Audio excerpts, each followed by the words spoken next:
الحمد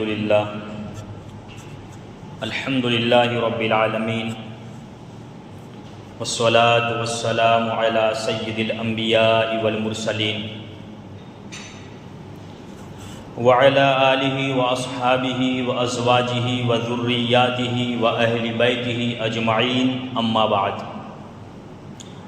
فاعوذ باللہ من الشیطان الرجیم بسم اللہ الرحمن الرحیم وعلى الله فليتوكل المؤمنون صدق الله العظيم وصدق رسوله النبي الكريم ونحن على ذلك لمن الشاهدين والشاكرين والحمد لله رب العالمين إن الله وملائكته يصلون على النبي يا أيها الذين آمنوا صلوا عليه وسلموا تسليما اللهم صل على سیدنا مولانا محمد وعلی آل سیدنا مولانا محمد وبارک وسلم صلاۃ و سلام علیک یا رسول اللہ۔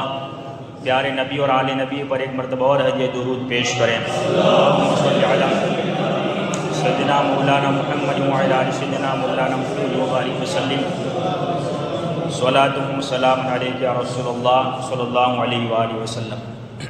محترم بزرگوں، مسلمان بھائیوں، لاسٹ جمعہ میں جو باتیں بیان ہو رہی تھی اسی کو لے کے آگے چلنے کا ارادہ ہے۔ قرآن مجید فرقان حمید میں جو اللہ پاک نے حکم دیا وہ یہ تھا کہ اللہ پاک نے فرمایا وَعَلَى اللَّهِ فَلْيَتَوَكَّلِ الْمُؤْمِنُونَ، مسلمانوں کو چاہیے کہ اللہ ہی پر بھروسہ کرے، اللہ پاک ہی پر بھروسہ کرے۔ ہمارے زندگی کے حالات میں اونچ نیچ سوکھ تکلیف جو بھی آئے، ہماری نظر اللہ پاک کی قدرت پر ہونی چاہیے، اللہ پاک کی رحمت پر ہونی چاہیے۔ قرآن مجید میں اللہ پاک نے فرمایا وَتُعِزُّ مَن تَشَاءُ وَتُذِلُّ مَن تَشَاءُ بِيَدِكَ الْخَيْرُ إِنَّكَ عَلَى كُلِّ شَيْءٍ قَدِيرٌ۔ اللہ پاک ہی عزت دینے والا ہے، اللہ پاک ہی ذلت دینے والا ہے، تمام بھلائیاں اللہ پاک کے قبضے قدرت میں ہیں، اور بے شک اللہ تعالی ہر ممکن چیز پر قادر ہے۔ اگر اللہ پاک کسی کو عزت دینا چاہے تو پوری دنیا مل کر کے اس کا کچھ نہیں بگاڑ سکتی، اس کو بدنام نہیں کر سکتی، اور اگر اللہ پاک جس سے ذلیل کر دے پوری دنیا مل کر بھی اسے عزت نہیں دے سکتی۔ جمعہ میں جو خطبہ پڑھا جاتا ہے ہم ہر جمعہ میں سنتے ہیں، آپ اگر غور کریں تو اس میں ایک حدیث پاک کا ایک ٹکڑا پڑھا جاتا ہے جمعہ کے خطبے میں۔ وہ یہ ہے کہ امام صاحب خطبے میں پڑھتے ہیں مَن يَهْدِهِ اللَّهُ فَلَا مُضِلَّ لَهُ وَمَن يُضْلِلْهُ فَلَا هَادِيَ لَهُ۔ یہ ہر جمعہ میں تقریباً پڑھا جاتا ہے مَن يَهْدِهِ اللَّهُ فَلَا مُضِلَّ لَهُ وَمَن يُضْلِلْهُ فَلَا هَادِيَ لَهُ۔ اس کا مطلب ہے اللہ پاک جسے ہدایت دینا چاہے اسے کوئی گمراہ نہیں کر سکتا، اور اگر کسی کے مقدر میں گمراہیت لکھی ہے تو اسے کوئی ہدایت نہیں دے سکتا۔ تو مطلب یہ ہے کہ مسلمان کو علی الکل ہر معاملے میں بھروسہ اللہ تبارک و تعالیٰ کی ذات پر ہونا چاہیے کہ جو کچھ بھی ہوتا ہے عالم میں اللہ پاک کی مرضی کے بغیر کچھ نہیں ہوتا۔ رسم و رواج طور طریقے یہ ہمارا کچھ نہ بگاڑ سکتے ہیں نہ ہمیں نفع پہنچا سکتے ہیں۔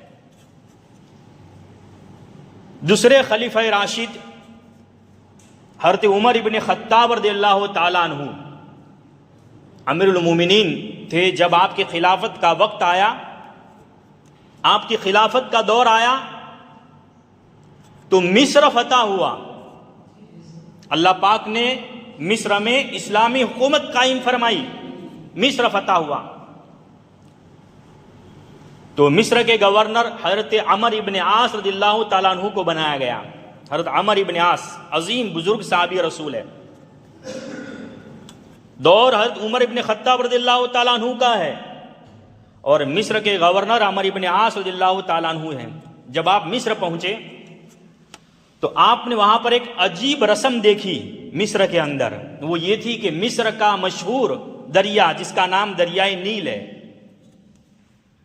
سال میں جب اس کا پانی ٹوٹتا، اس کی پیمائش کم ہوتی، پانی کم ہوتا، پانی نیچے چلا جاتا، تو وہاں کی ایک رسم تھی، وہاں کا ایک دستور تھا کہ وہ ہر سال مصر کے لوگ ایک کنواری بیٹی کو، ایک کنواری لڑکی کو اس کے باپ سے چھین کر کے لاتے، ہر سال باری لگی ہوتی تھی ہر گھر کی، لاتے، اس کو زیورات پہناتے اور پھر زندہ دریائے نیل میں اس کو ڈال دیتے، اس کی بلی چڑھائی جاتی، اس کو زندہ اس میں سمادھی دی جاتی، اور پھر یہ مانا جاتا تھا کہ اس طریقے سے وہ پانی اوپر آ جاتا اور دریائے نیل پھر سے مکمل بہنے لگتا۔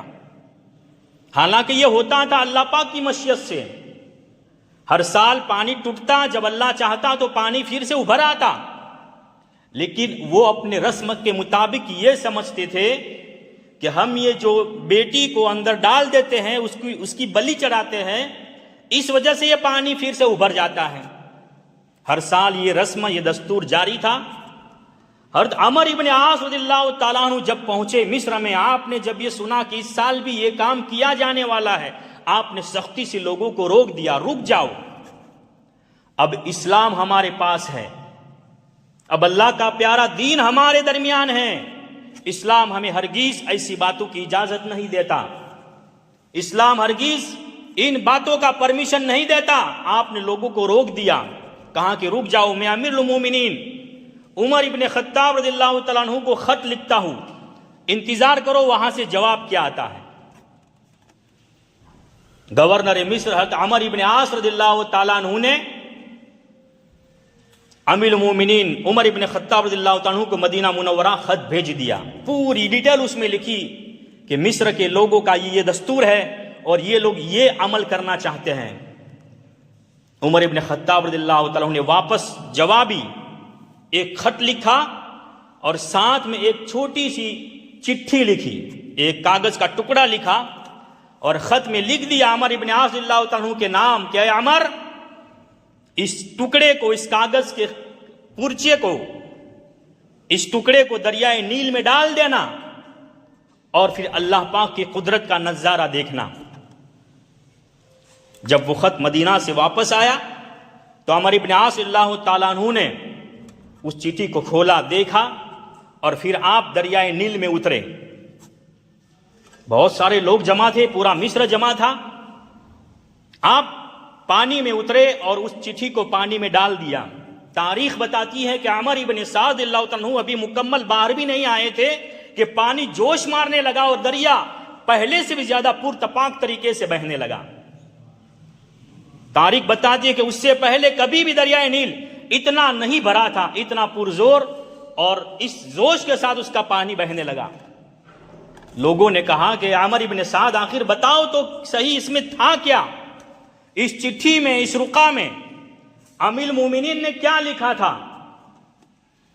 تو عمر ابن عاص رضی اللہ تعالیٰ عنہ فرماتے ہیں کہ لوگوں، امیر المومنین نے بس پرچے میں اتنا ہی لکھا تھا، دریائے نیل کے نام آپ نے ایک پیغام لکھا تھا کہ اے دریا، اگر تو اپنی مرضی سے بہتا ہے، اپنی مرضی سے پانی دیتا ہے تو ہمیں تیرے پانی کی کوئی ضرورت نہیں ہے، اور اگر تو اللہ پاک کے حکم سے جاری ہوتا ہے، اللہ پاک کے حکم سے بہتا ہے، تو اسی پروردگار عالم کا واسطہ تو جاری ہو جا۔ بس اتنا ہی لکھا تھا۔ اللہ تبارک و تعالیٰ کی ذات پر جو مکمل بھروسہ امیر المومنین عمر ابن خطاب نے جو جتایا، اللہ تبارک و تعالیٰ نے اس کی لاج رکھ لی اور اللہ کے حکم سے دریائے نیل بھر گیا۔ عمر بن عاص نے اسی جگہ پر پیغام دیا، لوگوں دیکھا یہ اسلام ہے، ہمیں یہ سبق دیتا ہے جو کچھ بھی ہوتا ہے اللہ کی مرضی سے ہوتا ہے، اللہ کی مشیت سے ہوتا ہے، اللہ کی مرضی کے بغیر کوئی کچھ نہیں کر سکتا، نہ ہمیں ذرہ برابر نفع پہنچا سکتا ہے، نہ ہمیں ذرہ برابر نقصان پہنچا سکتا ہے۔ حضرت ایوب علیہ السلام تقریباً 18 سال آپ بیمار رہے، آپ کے بدن میں پھوڑے پڑ گئے تھے، سخت تکلیف تھی آپ کو، حتیٰ کہ لوگوں نے بھی آپ کا ساتھ چھوڑ دیا تھا۔ آپ مسلسل اتنے لمبے سال تک آپ بیمار رہے، لیکن آپ نے کبھی بھی علاج نہیں کروایا۔ جب اللہ تبارک و تعالیٰ کی مرضی ہوئی تو اللہ پاک نے حکم دیا، اے ایوب زمین پہ ٹھوکر مارو۔ آپ نے ٹھوکر ماری، پانی کا چشمہ نکل آیا، آپ نے پانی پیا، اندرونی تمام بیماریاں دور ہو گئی۔ دوسری مرتبہ ٹھوکر ماری، پھر سے چشمہ نکلا، آپ نے غسل کیا، تمام جسم کی بیماریاں دور ہو گئی۔ کیا سمجھے آپ؟ کیا مطلب؟ کیا ٹھوکر مارنے سے شفا ملی؟ کیا اس پانی سے شفا ملی؟ وہ پانی تو آج بھی موجود ہے وہاں عراق کی سرزمین پر، ہلا نام کی مقام پر، جہاں پر حضرت ایوب علیہ السلام کا مزار ہے، وہ پانی آج بھی زائرین بھرتے ہیں، بھر بھر کے لاتے ہیں۔ تو اللہ جسے چاہتا ہے اس پانی سے شفا عطا فرماتا ہے، نہیں چاہتا نہیں ملتا، شفا نہیں ملتی۔ پانی وہی ہے جس پانی سے ایوب علیہ السلام کو شفا ملی تھی، پانی آج بھی وہی موجود ہے۔ لیکن کیا وہاں سے بھر کر لانے والے ہر ایک کو شفا ملتی ہے؟ نہیں۔ اللہ پاک جس کے لیے چاہتا ہے اس کے لیے اس پانی کو شفا بنا دیتا ہے، جس کے لیے اللہ حکمت کے تحت نہیں چاہتا اس کو شفا نہیں ملتی۔ اور حضرت ایوب علیہ السلام نے بھی یہ درس دیا، آپ چاہتے تو علاج کرواتے، آپ چاہتے تو طبیبوں کے پاس جاتے، حکیموں کے پاس جاتے، لیکن آپ سمجھتے تھے کہ میری یہ بیماری بلا وجہ نہیں ہے، اللہ تبارک و تعالیٰ کی آزمائش ہے، میرا رب چاہے گا تو کوئی نہ کوئی ذریعہ پیدا فرما دے گا، بھلے وہ زمین پر ٹھوکر مارنا ہی کیوں نہ ہو۔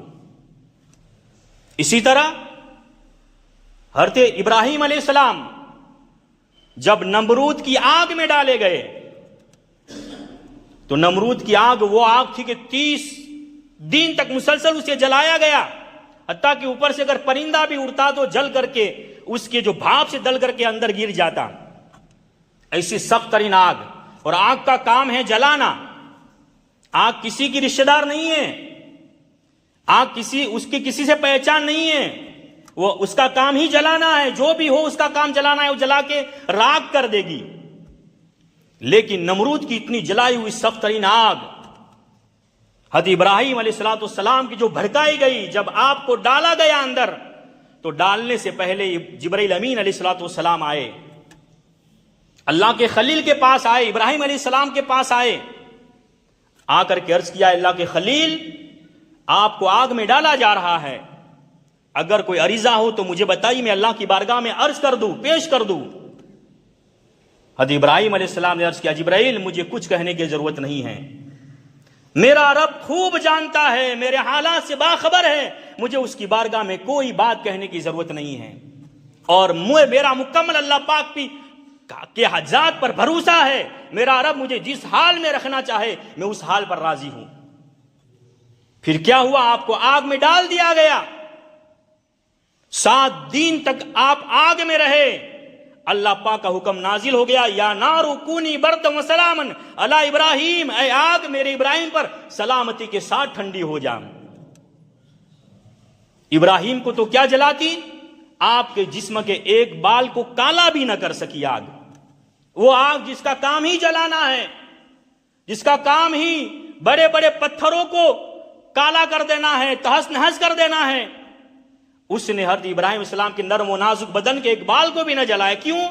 اس لیے کہ آگ کا کام ضرور جلانا ہے، لیکن آگ اسی وقت جلائے گی جب اللہ تبارک و تعالیٰ کا حکم ہوگا، بغیر میرے رب کی مرضی کے وہ آگ کسی کو نہیں جلا سکتی، اس کا کام ہی نہیں ہے کہ وہ اپنا کام دکھائے۔ اسی طرح ایک چھوٹا سا کنکر اس سے کیا ہو سکتا ہے؟ زیادہ سے زیادہ اگر ہم طاقت کے ساتھ مارے اس سے تو ایک پرندہ مر جائے، بس، اس سے زیادہ اس کے اندر کوئی پاور نہیں ہے، کوئی طاقت نہیں ہے۔